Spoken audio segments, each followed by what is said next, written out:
আমরা বহু ফরজ আমরা আদায় করতে পারছি না, অথচ আমরা দাবিদার কি অমুক হুজুর কামেল। হিসাব করে দেখেন যে কতটা ফরজ সে তরক করে, অথচ কামেল।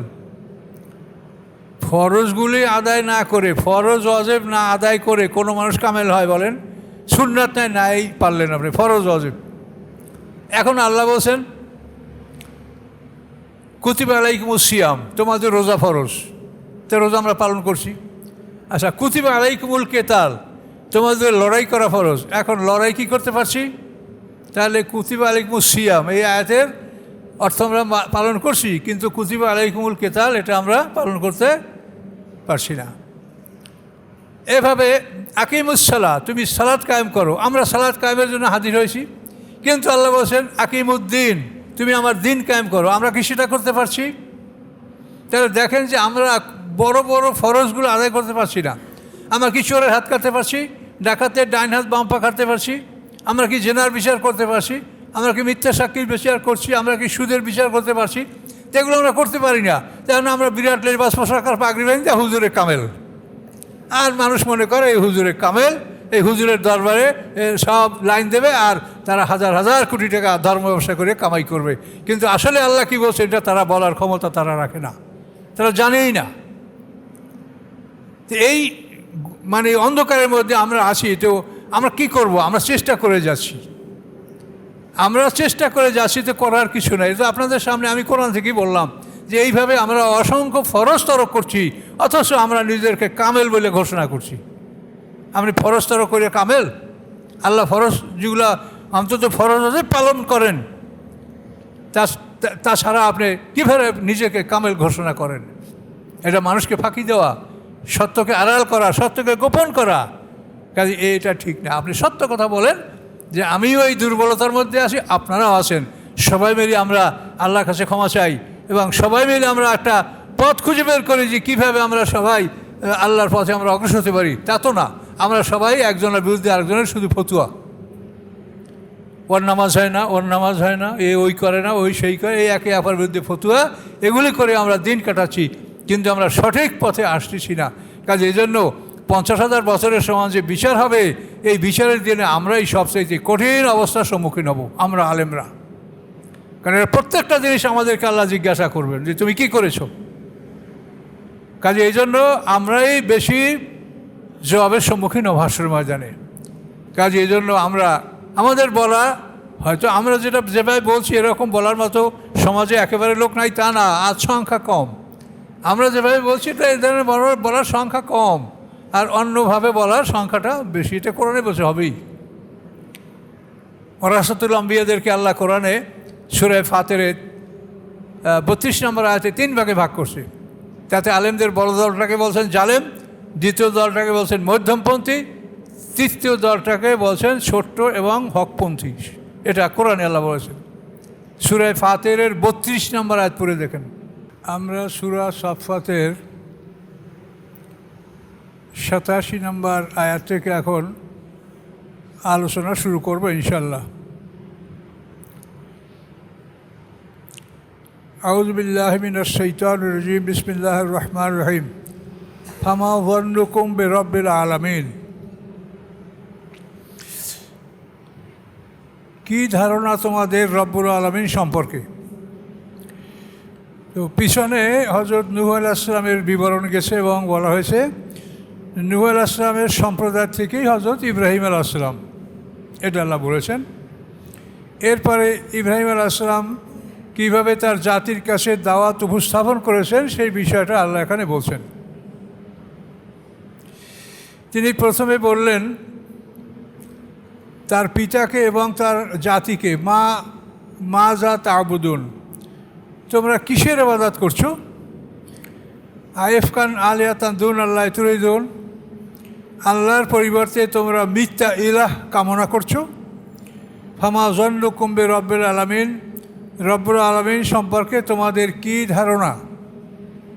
এটা ইব্রাহিম আলাইহিস সালাম তার পিতাকে এবং তার জাতিকে বললেন। ফান্নাজারা নাজরাতান ফিন নুজুম, তিনি আকাশের তারকার দিক গভীরভাবে তাকালেন। ফকালা ইন্নী সাকিম, এবং বললেন আমি অসুস্থ। মানে ইব্রাহিম আলাইহিস সালাম তার জাতির যুবকদের সাথে একটা মেলায় অংশগ্রহণ করার জন্য যাচ্ছিলেন রাত্রবেলায়। তো ইব্রাহিম আলাইহিস সালাম মেলায় যাবেন না, তখন তিনি আকাশের দিকে গভীরভাবে তাকালেন, তাকায়া বললেন ইন্নী সাকিম, আমি অসুস্থ। এই বলতে তিনি পড়েই গেলেন একবারে। যখন পড়ে গেলেন ফাতাওয়াল্লাহ মুদবিরুন, সবাই পিঠ দেখিয়ে তার থেকে পালিয়ে গেল, মানে পিঠ প্রদর্শনপূর্বক সবাই চলে গেল। তো ইব্রাহিম আলাইহিস সালাম যে বললেন যে আমি সাকিম, আমি অসুস্থ, তো আপনারা সুস্থতার দুইটা দিক আছে, একটা হলো শারীরিক আর একটা মানসিক। তো ইব্রাহিম আলাইহিস সালাম শারীরিকভাবে অসুস্থ ছিলেন না, তার সুস্থতাটা ছিল মানসিক অসুস্থতা। তার মানসিকতা চায় না যে আমি মূর্তি পূজায় মেলায় যাব, এই জন্য তিনি সাকিম বলছেন, এটা মিথ্যা বলেন নাই, অত্যন্ত কৌশল সহকারে কথাটা বলেছেন যে আমি মানসিকভাবে অসুস্থ, শারীরিকভাবে নয়। কিন্তু ওদেরকে এটার ব্যাখ্যা তিনি দেন নাই, তিনি বলছেন আমি অসুস্থ। অসুস্থ বলার পরে সবাই তাকে ফেলে চলে গেল তাদের গন্তব্যস্থলে, তারা মেলায় যাবে সেখানে গেল। ফারাগা ইলা আলিহাতিহিম, তখন ইব্রাহিম আলাইহিস সালাম চুপে চুপে তাদের ইলাহাদের কাছে উপস্থিত হলেন। রাগা শব্দরত কোথাও চুপিসারি যাওয়া, চুপে চুপে কোনো কাজ করা। তো ফারাগা ইলা আলিহাতিহিম, ইব্রাহিম আলাইহিস সালাম চুপে চুপে তাদের ইলাহাদের কাছে গেল। নমরুদের বিশাল একটা হল ঘর ছিল, সেখানে 70 কি 71টা মূর্তি ছিল। তা হলঘরের ঠিক শেষ মাথায় ছিল বড় মূর্তি, আর তার দুই ধারে আস্তে আস্তে সাজানো ছোট মূর্তিগুলি একেবারে দরজা পর্যন্ত। এইভাবে নমরুদের হলঘরটা মূর্তি দিয়ে সাজানো ছিল। তো ইব্রাহিম আলাইহিস সালাম ওই হলঘরে ঢুকলেন। ঢুকে তিনি দেখলেন তাদের সামনে অনেক খাদ্য খাদক। বললেন ফাকালা আলা তাকুলুন, আপনারা খাচ্ছেন না? খাদ্য খাদক দেখার কারণ হলো ওই যে ওদের মেলা, ওই মেলায় যাওয়ার আগে সবাই বাড়ি থেকে ভালো ভালো খাবার পাক করে নিয়ে এসে ওই ভগবানদের সামনে রেখেছে। তো ভগবান দোয়া করবে আর যাবার সময় ওরা ওখান থেকে আপন আপন খাবার নিয়ে বাড়িতে নিয়ে খাবে। এই জন্য ওখানে অনেক খাবার ছিল। প্রত্যেকটা বাড়ি থেকেই নির্ধারিত পরিমাণ খাবার ভগবানদের সামনে রেখেছিল, যে ভগবান এত সময় দোয়া করবে আর আমরা ফেরার পথে নিয়ে যাব। এই জন্য ইব্রাহিম আলাইহিস সালাম তাদের ওখানে খাদ্য দেখতে পেলেন। ফাকালা, তিনি বললেন আলা তাকুলুন, তোমরা খাচ্ছ না? মা লাকুম লা তানতিকুন, কী হয়েছে তোমাদের, কথা বলো না কেন? ইব্রাহিম আলাইহিস সালাম মূর্তিগুলোকে বলছেন তোমাদের কী হয়েছে, কথা বলো না কেন, খানা খাচ্ছ না কেন? ফারাগা আলাইহিম যারবাম বিল ইয়ামিন, অথবা তিনি তাদের উপরে সজোরে আঘাত করলেন। ইয়ামিন মানে ডান হাত, ডান হাত দ্বারা আঘাত করা মানে সজোরে আঘাত করা। তিনি চুপিসারে তাদের উপরে সজোরে আঘাত করলেন। এই আঘাত করে মূর্তিগুলিকে ভাঙলেন, সবগুলি ভেঙেছেন, শুধু বড় মূর্তিটা বাদে সেটাকে রেখে দিয়েছেন। আকবালু ইলাইহি ইয়াজিফুন, তারপর সব লোক দৌড়ে তার কাছে আসলো। যখন টের পাইল যেখানে একটা ভাঙচুর হচ্ছে, তখন নমরুদের বাহিনী, নমরুদের যে জনপদের লোকজন, তারা খুব দ্রুত তার কাছে চলে আসলো। আসার পরে কলা আতাবুদুনা মা তানহিতুন, ইব্রাহিম আলাইহিস সালাম বললেন তোমরা কি এমন বস্তুর ইবাদত করছো যা তোমরা নিজ হাতে নির্মাণ করেছো, তোমরা নিজ হাতে বানিয়েছো, সেই জিনিসের তোমরা ইবাদত করছো?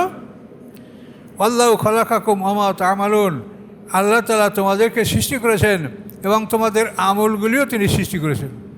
তোমরা যেটা করো সেটাও আল্লাহর সৃষ্টি, কিন্তু তোমাদের চাহিদা আল্লাহ সেই হিসাবে তোমাদেরকে ক্ষমতা দান করছেন। ভালো কাজের ক্ষমতাও আল্লাহ দান করে, মন্দ কাজের ক্ষমতাও আল্লাহ দান করে। কেউ মনে করবেন না যে মন্দ কাজের ক্ষমতা শয়তান দান করে, তা না। শয়তান অন্তরে মন্দ কাজের জন্য পরামর্শ দিতে পারে, কিন্তু এই কাজ করার ক্ষমতাটা আল্লাহই দেয়। কখন দেয়? যখন মানুষ চূড়ান্তভাবে কাকুতি মিনতি করে আল্লাহর কাছে চায় যে এইটা আমি করবো, এইটা আমরা করব, আল্লাহ আমি চুরি করবো যেন ধরা না পড়ি, আমি চুরি করিয়া ধরা না পড়লে অমুক দরগায় একটা রাখ চাউল দেবো, অমুক দরগায় এই দেবো সেই দেবো, এভাবে মানে আল্লাহর কাছেই তারা আকুতি মিনতি করে বলতে থাকে। এরপর আল্লাহ তাকে খারাপ কাজ করার সময় দেয়। এই জন্য খারাপ কাজের পরামর্শ শয়তান দেয়, কিন্তু কাজ করার ক্ষমতা দান করেন আল্লাহ। তাই আল্লাহ বলেছেন, এখানে এই আয়াতে বলা হয়েছে আল্লাহু খালাকাকুম ওমা তা'মালুন, আল্লাহ তোমাদেরকে সৃষ্টি করেছেন এবং যা তোমরা করো সেটাও আল্লাহ সৃষ্টি করেছেন। তো এই বিষয়টা একটু জটিল মনে হচ্ছে আপনার কাছে, আমি একটু আর পরিষ্কার করে বলছি। মানুষ যে কাজ, আমরা যে কাজটা করি, এই কাজ করার ক্ষেত্রে আমাদের যে কয়েকটা স্তর আমরা পার করি, স্তরগুলির নাম হচ্ছে খাতের, হাজেস, হাম, আজম, এই 4টে স্তর। খাতের হলো মনের মধ্যে একটা হঠাৎ করে দুশ্চিন্তা ভেসে ওঠা যে আমি এই কাজটা করব। মসজিদে আসি, মসজিদের পাশে পেঁপে গাছ লাগানো, পেঁপে পাকছে, আর একটা পেঁপে নিয়ে যাব। মনের মধ্যে হঠাৎ একটা চিন্তা আসলো খাতের, আসার পরে চিন্তাটা আবার বিলুপ্ত হয়ে গেল, এটা নাই, মনে আসছিল গেছে, দেখছেন তাই মনে হচ্ছিল। ওই রকম কোনো একটা মানুষ, কোনো একটা নারী পুরুষ দেখার পরে মুহূর্তের মধ্যে আপনার মনে একটা হালকা একটা ধাক্কা আসছে, কিন্তু পরে সেটা নাই, এটার নাম হলো খাতের। হাজেস হচ্ছে যে চিন্তাটা মনের মধ্যে স্থায়ী হয়, যে আমি কাকে দেখলাম, সে কে, সে সুন্দরী না ময়লা, না সে কুমারী না যুবতী, এই মনের মধ্যে আপনার একটা মানে ওই বিষয়টির একটা চিন্তাধারা চলছে, এটার নাম হলো হাজেস, খাতের হাজেস। এর পরের স্তর হলো হাম, পরিকল্পনা, যে আমি এই কাজটা করলে কীভাবে করা যাবে। যেমন সূরা ইউসুফের মধ্যে বলা আছে ওয়ালাকাদ হাম্মাত বিহি ও হাম্মা বিহা, এই যে হাম, যে ওই নারী তার সাথে খারাপ কাজের ইচ্ছা পোষণ করেছিল, পরিকল্পনা করেছিল, ও হাম্মা বিহা লাউলা রানা বুরহান রব্বি। আর ইউসুফ আলাইহিস সালাম এই কল্পনা করতেন যদি তিনি রবের নিদর্শন দেখতে না পেতেন। মানে জুলাইখা যখন ইউসুফ আলাইহিস সালামকে নিয়ে একটা কক্ষে দরজা বন্ধ করলেন, একে একে 7টা দরজা বন্ধ করলেন এবং এই অন্যায় করার পরিকল্পনা গ্রহণ করলেন, তখন হঠাৎ করে ইউসুফ আলাইহিস সালাম সেই ঘরের মধ্যে দেখে যে তার পিতা ইয়াকুব আলাইহিস সালাম এরকম মুখে আঙ্গুল কামড়িয়ে ধরছেন, যে বেচারা তুমি কি করছো, তুমি নবীর সন্তান, তুমি নবী হবে। তখন এই ঘাবড়িয়ে গেলেন। কোনো বর্ণনা মতে যে একখানা হাত চলে আসে, হাতের তালু, তার মধ্যে লেখা আছে ওয়ালা তাকরাবুজ জিনা। কোনো বর্ণনায় আছে যে এই জুলাইখা অপকর্ম করার আগে, এরা তো মূর্তি পূজক ছিল, এই জুলাইখা ওই ঘরে একটা মূর্তি ছিল, সেই মূর্তিটাকে কাপড় দিয়া ঢাকতে ছিল। ইউসুফ আলাইহিস সালাম বলেন যে ওটাকে তুমি ঢাকছো কেন? তো বলছে হলো আমাদের ভগবান, সে যদি দেখে আমরা অন্যায় করলে। তখন ইউসুফ আলাইহিস সালাম চিৎকার করলেন যে তোমার এই ভগবান যদি দেখে তো আমার আল্লাহ কী করে? তখনই কিন্তু ইউসুফ আলাইহিস সালাম চিৎকার করে দরজার দিকে দৌড়ে গেলেন। দরজাগুলি তালাবদ্ধ ছিল, কিন্তু আল্লাহর হুকুমে দরজাগুলি খুলেছিল। তো আমার এই কাহিনী বলার উদ্দেশ্য বলছে হাম, এই যে এরা যে পর্যায়ে গেছিল এইটার নাম হচ্ছে হাম, যে এই কাজটা আমি কিভাবে সম্পন্ন করব, এটার পরিকল্পনা গ্রহণ নাম কি? হাম। এই পরিকল্পনা গ্রহণ করার পরে চতুর্থ স্তর হলো আজম, যে এখনই আমি এই কাজটা করব। তো এই কাজটা আমি এখনই করব, কিন্তু তখনও যদি আল্লাহ করতে না দেন তো আপনি করতে পারবেন না, তারপরেও আল্লাহর ইচ্ছা। কিন্তু এই 4টে স্তর যদি মানুষ খাতের, হাজেজ, হাম, আজম, এই 4টে স্তর যদি মানুষ পার করে তাহলে তার আমলনামায় আল্লাহ পাপ লিখবেন। এটা হলো খারাপ কাজের ব্যাপারে। আর নেকামলের ব্যাপারে আপনি নিয়ত করার সাথে সাথে 1 গুণ নেকামল আপনার আমলে আল্লাহ লিখে দিবেন, আর কাজটা করলে 10 গুণ থেকে 700 গুণ আল্লাহ দিবেন বিনিময়ে। তো এই জন্য অন্যায় কাজ মানুষ করে সেটা শয়তানের ক্ষমতায় না, আল্লাহর ক্ষমতা। আল্লাহ দান করেন ক্ষমতা, তারপরেই মানুষ অন্যায় করে। এবং এই সমস্ত সূক্ষ্ম জিনিসগুলি না বোঝার কারণে মানুষ কিন্তু অনেক তর্ক বিতর্কে লিপ্ত হয়। কেউ বলে তাহলে জেনা করে তাও কি আল্লাহ ক্ষমতা দেয়? অবশ্যই আল্লাহ ক্ষমতা দেয়। তুমি জেনা করার জন্য তুমি কী কী করেছো তুমি সেটা ভাবো, এটা তোমাকে এমনি দেওয়া হয় নাই, তুমি কী কী করেছো এইটার জন্য। খাতের, হাজেজ, হাম, আজম, এই সময় স্তরগুলি তুমি পার হয়ে তারপর এখানে আসছো তুমি। ক্ষমতা আল্লাহই দেয়, আল্লাহ ছাড়া কারোর কোনো ক্ষমতা নাই। আর আল্লাহ ক্ষমতা দিবেন, যেহেতু সে জান্নাত জাহান্নাম দুটোই পুরা করবে। কাজে এই জন্য তোমরা যেটা চাও সেইটা করারই ক্ষমতা তিনি দিবেন, কিন্তু দেওয়ার মধ্যে তার যে সিস্টেম সেটা আপনাদেরকে বললাম।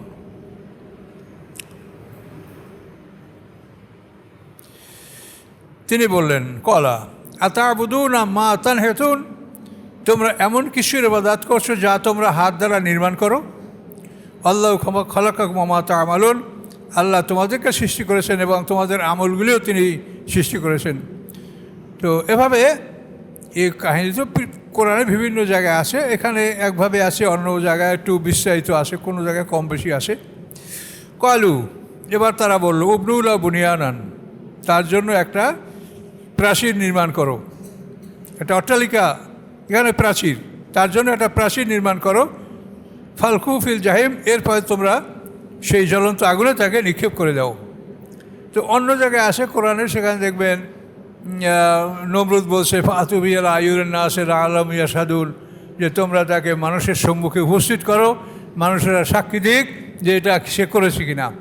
ইব্রাহিম আলাইহিস সালামকে আনা হলো, নমরুদ জিজ্ঞাসা করলো, আনতা ফালতা হাযাবে আলিহাতানা ইয়া ইব্রাহিম, ও ইব্রাহিম, আমাদের ইলাহদের সাথে কি এই কাজ তুমি করেছো? তখন ইব্রাহিম সালাম বললেন, ক্বালা বাল ফাআলাহু কাবীরুহুম হাযা ফাসআলুহুম ইন কানু ইয়ানতিকুন, যে বরং এই বড়জনে করেছে, জিজ্ঞাসা করে দেন তার কাছে। আর উনি ওই কুড়ালটাও বড় ভগবানের কাঁধে ঝুলে রাখছিলেন। আর নমরুদ যখন বলল যে কে করেছে, উনি বললেন যে এই বড়জনে করেছে, তোমরা জিজ্ঞাসা করে দেখো। এখন এই বড়জনে মানে তিনি নিজের দিকেও ইঙ্গিত করতে পারেন, আর ওই বড় মূর্তিটার দিকেও ইঙ্গিত করতে পারেন। এগুলোকে আরবি ভাষায় বলে তাওরিয়া। তাওরিয়া হলো মানে সত্যকে আড়াল করে কৌশলগতভাবে কথা বলা। ইব্রাহিম আলাইহিস সালাম তখন যুবক, কিন্তু কতখানি কৌশল, কতখানি জ্ঞান তার ছিল, কৌশলগতভাবে কথাটা বললেন। তখন ওরা বলল যে তুমি তো জানো এরা কথা বলতে পারে না। তখন ওরা সবাই মাথা নত করলো এবং বিষয়টা চিন্তা করলো যে তাহলে আমরা কিসের ইবাদত করছি। তো তাদের কাছে এই উপদেশটা পৌঁছবার জন্য ইব্রাহিম আলাইহিস সালাম এই কৌশল অবলম্বন করেছিলেন। তিনি আমাদের জাতির পিতা, অত্যন্ত গুরুত্বপূর্ণ ব্যক্তি। তো এখানে এক সংক্ষেপে বলা হয়েছে, তারা বলল তার জন্য একটা প্রাচীর নির্মাণ করো, 30 হাত উঁচা বড় একটা চতুর্দিকে ঘেরা একটা প্রাচীর নির্মাণ করা হয়েছিল। 1 মাস বসে লক্ষ্মী সংগ্রহ করা হয়েছিল ইব্রাহিম আলাইহিস সালামকে জ্বালানোর জন্য। তারপরে সেই অগ্নিকুণ্ডলের মধ্যে আগুন জ্বালাইয়া, এখন নমরুদ বলল ফালকুহু ফিল জাহিম, তোমরা এই জ্বলন্ত আগুনে তাকে ঢেলে দাও, নিক্ষেপ করো। তখন এই আগুনের কাছে যাওয়া যাচ্ছিল না। তখন একটা বড় গাছে কফি কলের সাহায্যে তাকে বেঁধে গাছের মাথায় তুলে ওখান থেকে কাত করে আগুনের মধ্যে তাকে ফেলা হয়েছিল ইব্রাহিম আলাইহিস সালামকে। এটা কেউ সরক গাছ বলে, কফি কাল বলে, এভাবেই করা হয়েছিল। আল্লাহ বলেন, ফাআরাদু বি কাইদান ফাজালনাহুল আসফালিন, তারা তার সাথে ষড়যন্ত্র চিন্তা করেছিল, তাকে ধ্বংস করা, হত্যা করার চিন্তা করেছিল। ফাজালনাহুল আসফালিন, আমি তাদের সমস্ত পরিকল্পনাকে আমি পরাজিত করে দিলাম, নিচে ফেলে দিলাম, মানে পরাজিত করে দিলাম।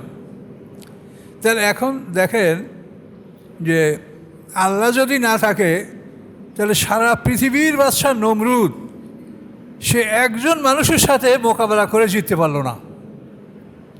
দেখেন, তাহলে এখন ভাবেন যে আল্লাহ আছে, তিনি বিচার করবেন এবং পৃথিবীতে তার সাথে যারা অবাধ্যতা করেছে, নবী রাসূলদেরকে কষ্ট দিয়েছে, তাদেরকে তিনি শাস্তি দিয়েছেন, তারও বিবরণ বিশদভাবে কোরআনে আসছে।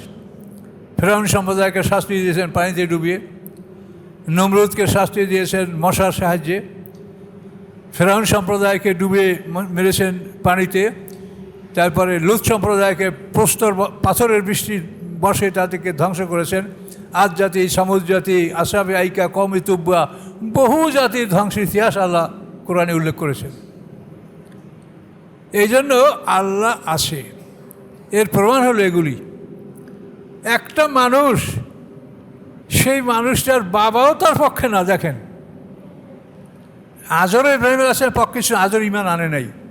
তার মায়ের সম্পর্কে তাফসিরে বলা আছে ইব্রাহিম আলাইহিস সালামের মায়ের নাম উমাইলা অথবা বুনা, তার মা ইমান এনেছিলেন, কিন্তু তার বাবা আজর ইমান আনে নাই। তো আল্লাহ বলেন এভাবে আমি তাদেরকে পরাজিত করলাম এবং ইব্রাহিম আলাইহিস সালামকে আমি তাকে আমি জয়যুক্ততা দান করলাম।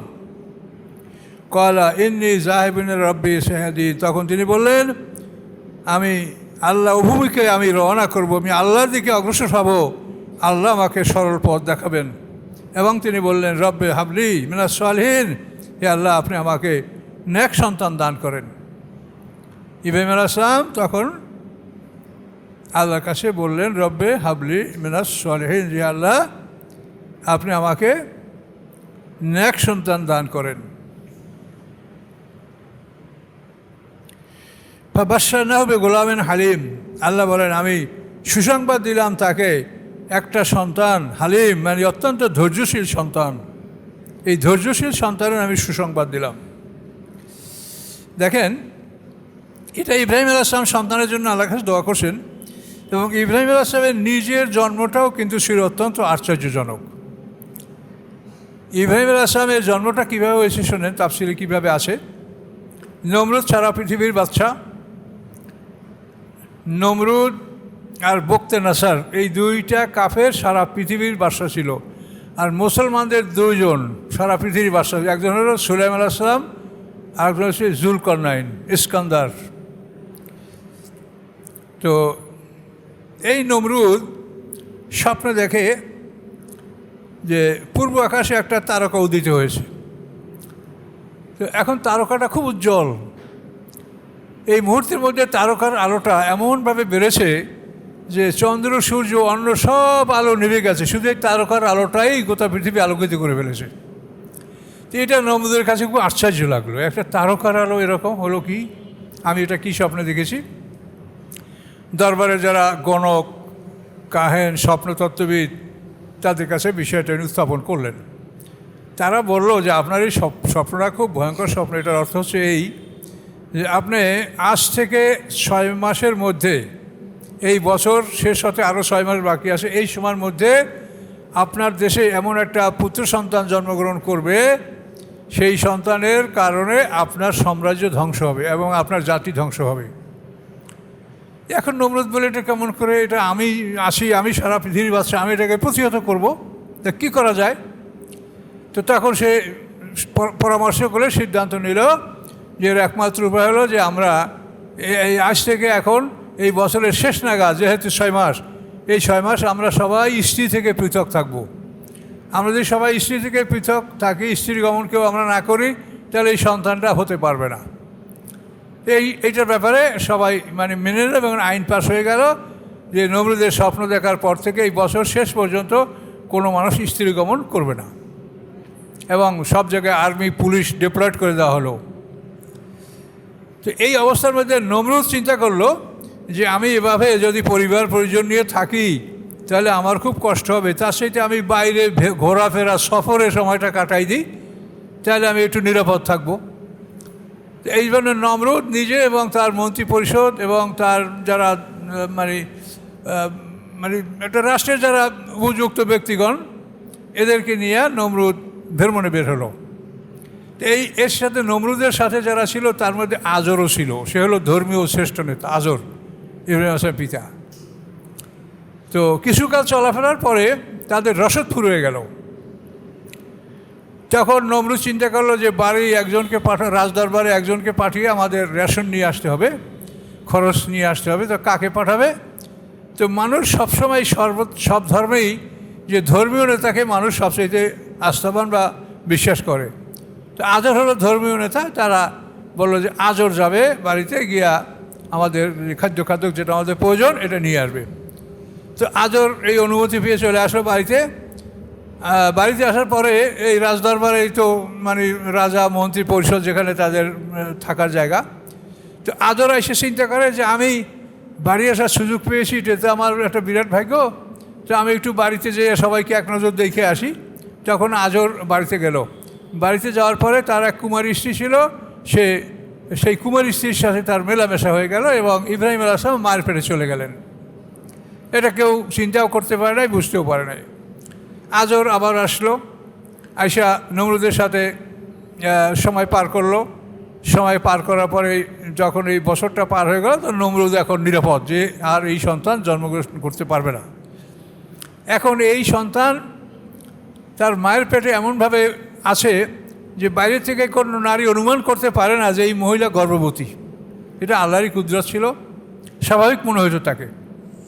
এমতো অবস্থায় থেকে থেকে যখন সময় আসলো সন্তান প্রসবের জন্য, সে কাউকে কিছু না বলে নিজে একটা পাহাড়ের মধ্যে চলে গেলেন এবং পাহাড়ে একটা গুহার মধ্যে তিনি একা একা সন্তান প্রসব করলেন। পূর্ণিমার চাঁদের মতো সন্তান ইব্রাহিম আলাইহিস সালাম এখানে জন্মগ্রহণ করলেন। তাকে ওখানে রেখে তিনি পাথর দ্বারা এই গর্তটার মুখ বন্ধ করে দিলেন, যাতে অন্য কোনো প্রাণী তাকে খেয়ে ফেলতে না পারে। এইভাবে চলে গেলেন, তিনি কাউকে কিছু বলেননি। আর স্বামীকে বলছেন যে তোমার একটা মরা সন্তান হয়েছিল, ওটা আমি ফেলে দিয়েছি, শেষ। স্বামীও মনে করছে যে নিরাপদ। কিন্তু মা উমাইলা ওই দৈনিক 2-1 বার যেয়ে তাকে দুধ পান করে আসতেন এবং দেখতেন যে তিনি আঙ্গুল চুষছেন, অত্যন্ত শান্ত, কোনো রকম কান্নাকাটি চেঁচামেচি কিচ্ছু নেই, নীরব সুন্দর। এভাবে 6 মাস পার হয়ে যাওয়ার পরে দেখা গেল যে তার শরীরের গ্রোথ, তার বর্ধন এমন যে মনে হয় যেন 1 বছরের ছেলে, খুব সুন্দর গঠন এবং শরীরের বর্ধন। তখন মা উমাইলা মনে করলেন যে আমি যদি স্বামীকে এই সন্তান দেখাই তাহলে সে মনে করবে যে এটা আগের সন্তান, বা অন্য কেউ দেখলেও মনে করবে আগের সন্তান। তো একদিন ওই আজরকে বলল যে তুমি আমার সাথে চলো, তোমাকে একটা জিনিস দেখাবো। তখন ওই গুহার কাছে নিয়ে যখন ইব্রাহিম আলাইহিস সালামকে দেখালেন, তখন সে অস্থির হয়ে গেল যে এই সন্তান রেখে কোনোভাবেই আমি এখানে রেখে বাড়ি যাব না, আমি তাকে নিয়ে যাব। এবং ভয় নাই, এ ছেলে যেই দেখবে সে মনে করবে যে নমরুদের স্বপ্ন দেখার অনেক আগের সন্তান এটা, স্বপ্নের পরে এত বড় সন্তান, এটা কেউ বিশ্বাস করবে না। এইভাবে ইব্রাহিম আলাইহিস সালামকে বাড়িতে নিয়ে আসা হলো এবং তিনি পিতামাতার আদরেই বাড়িতে বড় হয়েছিলেন। কিন্তু ছোটোবেলার থেকেই তার মধ্যে অনেক পরিকল্পনা। তিনি একদিন জিজ্ঞাসা করলেন, মা আমার রবকে? তো মা বলেন যে তোর রব হচ্ছি আমি, আমি দুধ পান করাই, তোমাকে কত কষ্ট করে আমি লালন, রব মানে যে লালন পালন করি, পালন করতে, আমি তোমার রব। আচ্ছা ঠিক আছে মা। তো মা আপনার রবকে? আমার রব হচ্ছে তোর বাবা, সে আমার খাওয়া পরা ভরণ সব সে দেয়। তো আমার রব হচ্ছে তোর বাবা। তো বাবার রবকে? তো তোর বাবার রব হচ্ছে নমরুদ। এই নমরুদ সারা দেশি মানুষের দায় দায়িত্ব তার উপরে, সে এটা পালন করে। তাহলে মা নমরুদের রবকে? এবার আর মায়ের কাছে জ্ঞান বুদ্ধি শেষ, আর বলতে পারছে না যে তোর প্রশ্নের জবাব আমি দিতে পারছি না। তাই তোর বাবা তো ধর্মীয় নেতা, আমি তার কাছে জিজ্ঞাসা করে দেখবো যে নমরুদের রব কি। তখন আজর বাড়িতে আসার পরে যখন উমাইলা এই কথা, ছেলের কথা বললেন, তখন আজর ঘাবড়িয়ে গেল যে তাহলে ইব্রাহিম, তাহলে নমরুদের স্বপ্ন দেখেছে এই ভয়ঙ্কর সন্তান আমার এই সন্তানই হবে। তাহলে এই সন্তান এতটুকু বয়সে নমরুদের রবের খোঁজ করে, আমরা তো কোনোদিন চিন্তা করি না যে নমরুদের রবকে। তখন একটা ইব্রাহিম ইসলামকে একটা চর মানে, এই বেটা নমরুদের কথা বলতে হয়, সে সবার রব, তুই চুপ কর, এই কথা তুই কাউকে বলিস না। ইব্রাহিম ইসলাম নীরবে থাকলেন, কী করবেন। তো এভাবেই তার জীবনটা অগ্রসর ছিল। সে একদিন মাকে বলছিল যে মা তোমাদের সবার রব নমরুদ, যে তোমাদের রবকে একটু দেখাও, আমি একটু দেখব। তো নমরুদের চেহারা কিন্তু তার মন্ত্রী পরিষদ অন্যদের সাথে তুলনামূলক চেহারা খারাপ ছিল, অন্যদের চেহারা তার চেয়ে সুন্দর ছিল। তো নমরুদ সিংহাসনে বসা, তার চারপাশে মন্ত্রী পরিষদ। এখন ওই মা উমাইলা ইব্রাহিম ইসলামকে কোলে করে নিয়ে গেছে, হয়তো 3 থেকে 3.5 বছরের বয়সের কথা, বিভিন্ন তাফসীর বিভিন্নটা বলেন। তো দেখাই দিল যে ওই হলো তোমাদের ওই যে সিংহাসনে বসা। এখন ইব্রাহিম ইসলামের মা, এটা কেমন রব হলো? এই রবের সেই তো তার মন্ত্রী পরিষদের চেহারা ভালো, তো যে নিজের রব সে নিজের চেহারাটা ভালো করতে পারলো না। মা কোনো কথার জবাব দিতে পারছে না। ইব্রাহিম আলাইহিস সালামের মধ্যে এইভাবে অনুসন্ধান চলতেছিল। এরপরে আপনি সব কোরআনে পাবেন যে কোরআনে আসে কোনো একদিন অন্ধকার রাতের তারকা দেখে বলছিলেন যে রবকে, এগুলি কি আমার রব? না, তারকা ডুবে গেল, রব নয়। চাঁদ দেখে বললেন তাহলে এটা কি রব? না, চাঁদ ডুবে গেল, এটা রব নয়। সূর্যকে দেখে বলছিলেন সবচাইতে বড়, সবার চাইতে উজ্জ্বল, এ আমার রব। তিনি বলছেন না, এ আমার রব না। সূর্য ডুবে গেল, এটাকেও তিনি অস্বীকার করেন। অস্বীকার কী বললেন? ইন্নী ওয়াজজাহতু ওয়াজহিয়া লিল্লাযী ফাতারাস সামাওয়াতি ওয়াল আরদা হানিফা ওয়া মা আনা মিনাল মুশরিকিন। এই যে কোরআনের আয়াতটা, এটা কিন্তু ইব্রাহিম আলাইহিস সালামের উক্তি। এই কথাটা ইব্রাহিম আলাইহিস সালাম তারকা, চন্দ্র, সূর্য সব প্রত্যাখ্যান করার পরে এই কথাটা তিনি বলছিলেন। এবং এইটা আমরা জানামাজে পড়ি, যেহেতু আমি যে একজন মুসলমান এইটার একটা স্বীকৃতি হিসাবে এই জায়নামাজে আমরা এই দোয়াটা পড়ি। ফরজ ওয়াজিব না, কিন্তু আমি পড়লে সওয়াব হবে, এর কথা। তো ইব্রাহিম আলাইহিস সালামের জন্ম এভাবে আশ্চর্য ধরনের। এই ইব্রাহিম আলাইহিস সালাম এই 16 বছর বয়সে নমরুদের অগ্নি পরীক্ষার সম্মুখীন হয়েছিলেন। এখানে অনেক কথা আছে, সেটা আপনারা আবার হয়তো শুনবেন বা অন্য জায়গায় এটা আলোচনা করাও আছে, যে ইব্রাহিম আলাইহিস সালাম 1 সপ্তাহ পর্যন্ত নমরুদের আগুনটা জ্বলতেছিল। এরপরে ইব্রাহিম সালাম যখন আগুনের মধ্যে ছিলেন, তখন ইব্রাহিমের সাথে হাওয়ার ফেরেশতা ছিল, জান্নাতের পোশাক তাকে পরিয়ে দেওয়া হয়েছিল, ফেলা হয়েছিল। এবং ইব্রাহিম আসলামকে সাহায্য করার জন্য পৃথিবীর সবাই আসছিল, ফেরেশতা জিবরিল আমিন পর্যন্ত। কিন্তু ইব্রাহিম আসলাম বলছেন, আমি আসলাম তুলে রব্বুল আলমিন, আমি রব্বুল আলমিনের কাছে আত্মসমর্পণ করেছি, কাজে আমি কারো সাহায্য কামনা করি না। এভাবে সবাইকে তিনি ফেরত দিয়েছিলেন। তখন জিবরিল আমিন বললেন যে তাহলে আপনি আল্লাহর কাছে দোয়া করেন। তখন ইব্রাহিম আসলাম বললেন, আমি কেন আল্লাহর কাছে দোয়া করবো? আল্লাহ তো আমার অবস্থা দেখছেন, আমি তার গোলাম, আমি তার কাছে আত্মসমর্পণ করেছি। এভাবে বলার পরে আল্লাহ তাআলা আদেশ দিলেন, কুল্লা ইয়া নারু কুনি বারদাম ওয়া সালামান আলা ইব্রাহিম। তিনি আল্লাহ বলেন, আমি আগুনকে আদেশ দিলাম, হে আগুন তুমি ঠান্ডা হয়ে যাও। তখন সারা দুনিয়ার আগুন ঠান্ডা হয়ে গেছে, কোনো আগুনের তাপ নাই। তো আলা ইব্রাহিম যখন বললেন সামনে, তখন আবার ইব্রাহিম আলাইহিস সালামের আগুন ছাড়া সব আগুনের তাপ সঞ্চারিত হলো। এভাবে ইব্রাহিম আলাইহিস সালামের জীবন বৃত্তান্ত, তিনি আমাদের জাতির পিতা, তার সম্পর্কে আমার জানতে হয় যে তিনি কেন এত সম্মানের অধিকারী ছিলেন। গুণ সব আল্লাহই দান করেছেন, তাকে যে জ্ঞান গুণ দিয়েছেন সেটারও মালিক আল্লাহ, কিন্তু তারপরেও তিনি আমাদের জাতির পিতা, তিনি এই গুণের মালিক ছিলেন। তো এই আমাদের ইসলামের মূল বিষয়টাই হলো এই আত্মসমর্পণ, সারেন্ডার। তুমি আল্লাহর কাছে সারেন্ডার করো, সারেন্ডার করার পরে তুমি যা পারো সাধ্য অনুযায়ী করো। কেউ পুরোপুরি কাজ করতে পারবে না। আমি এখানে আপনাদের সামনে বসি বললে আমি কি পুরো ইসলাম মানতে পারছি? আমিও পারছি না, আপনারাও পারছেন না। কিন্তু এটা নিয়ে আমাদের যতখানি সাধ্য কুলায় ততখানি চেষ্টা করতে হবে। লা ইউকাল্লিফুল্লাহু নাফসান ইল্লা উসআহা। আল্লাহ তাআলা কোনো মানুষকে তার সাধ্যের বাইরে বোঝা চাপান না। কাজে এই জন্য আমরা যখনই যে কাজ করি, সেই কাজটা আমরা পরিপূর্ণরূপে করতে পারি না, এই জন্য ওই কাজটা সমাপ্ত করার পরে আল্লাহর কাছে ক্ষমা প্রার্থনা করা উচিত। এই জন্য নামাজের পরেও আমরা আস্তাগফিরুল্লাহ পড়ি, যে কোনো কাজের পরে আমরা আস্তাগফিরুল্লাহ পড়ি, এই জন্য যে আল্লাহ আমাকে যেভাবে এই কাজটা করতে বলেছেন, আমি সেই কাজটা সেভাবে করতে আমি পারি নাই, কাজে আমি এই জন্য আল্লাহর কাছে ক্ষমা প্রার্থনা করছি। এই জন্য ইস্তেগফার, যেটা আল্লাহর কাছে ক্ষমা প্রার্থনা করা, এটা একটা বিরাট আমাদের জন্য নেয়ামত, একটা মানে জয়যুক্ততার একটা বিরাট হাতিয়ার। আমরা আল্লাহর কাছে ক্ষমা চাবো যে আল্লাহ আমি পারি না। আর আল্লাহর তো কোনো প্রয়োজন নাই যে আমার ইবাদতে আল্লাহর হুকুম হয়, না করলে ক্ষতি হয়। এটা শুধু আল্লাহর দয়ার উপরে নির্ভর করে। কাজে আমার বিনয়ী ভাব, আমার নম্রতা, আমার আনুগত্য, এইটা দেখে আল্লাহ তাআলা আমার প্রতি দয়া করে আমাকে হয়তো ক্ষমা করবেন। কিন্তু আমরা আমাদের আমল, পূর্ণাঙ্গ আমল তো আমরা কোনোভাবে করতে পারছি না। বিশেষ করে এই জমানার মুসলমান যারা আমরা বহু ফরজ আমরা আদায় করতে পারছি না, অথচ আমরা দাবিদার কি অমুক হুজুর কামেল। হিসাব করে দেখেন যে কতটা ফরজ সে তরক করে, অথচ কামেল।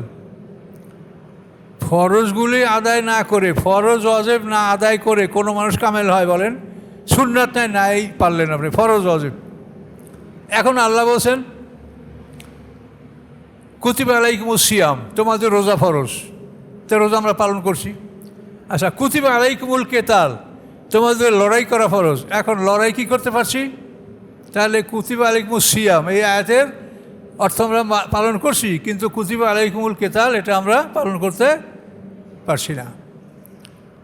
এভাবে আকিমুস সালাহ, তুমি সালাত কায়েম করো, আমরা সালাত কায়েমের জন্য হাজির হয়েছি, কিন্তু আল্লাহ বলছেন আকিমুদ্দিন, তুমি আমার দিন কায়েম করো, আমরা কি সেটা করতে পারছি? তাহলে দেখেন যে আমরা বড় বড় ফরজগুলো আদায় করতে পারছি না। আমরা কি চোরের হাত কাটতে পারছি? ডাকাতের ডাইন হাত বাম পা কাটতে পারছি? আমরা কি জেনার বিচার করতে পারছি? আমরা কি মিথ্যা সাক্ষীর বিচার করছি? আমরা কি সুদের বিচার করতে পারছি? এগুলো আমরা করতে পারি না। তেমন আমরা বিরাট লেবাস পোশাকার পাগড়ি বাঁধি হুজুরের কামেল, আর মানুষ মনে করে এই হুজুরের কামেল, এই হুজুরের দরবারে সব লাইন দেবে, আর তারা হাজার হাজার কোটি টাকা ধর্ম ব্যবসা করে কামাই করবে। কিন্তু আসলে আল্লাহ কী বলছে এটা তারা বলার ক্ষমতা তারা রাখে না, তারা জানেই না। তো এই মানে অন্ধকারের মধ্যে আমরা আছি, তো আমরা কি করব? আমরা চেষ্টা করে যাচ্ছি। আমরা চেষ্টা করে যাচ্ছি তো করার কিছু নাই। তো আপনাদের সামনে আমি কোরআন থেকেই বললাম যে এইভাবে আমরা অসংখ্য ফরজ তরক করছি, অথচ আমরা নিজেদেরকে কামেল বলে ঘোষণা করছি। আপনি ফরজ তরক করে কামেল? আল্লাহ ফরজ যেগুলো অন্তত ফরজ আছে পালন করেন,